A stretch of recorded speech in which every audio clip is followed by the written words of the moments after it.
Que los cachorros son tan adorables de cualquier animal. Así era Garicois, de ese tamaño cuando me lo recogí yo, sí. Me lo crió mi tía Biberón, que era una experta.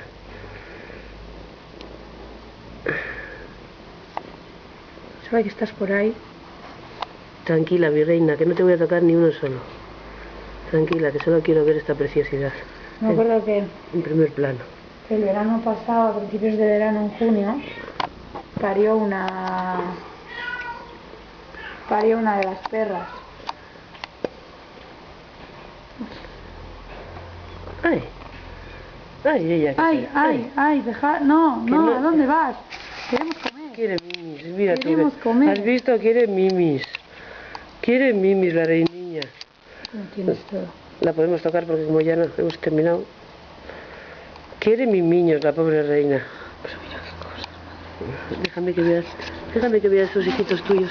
A ver, reiniña, déjame que vea tus hijitos. Ay, espera.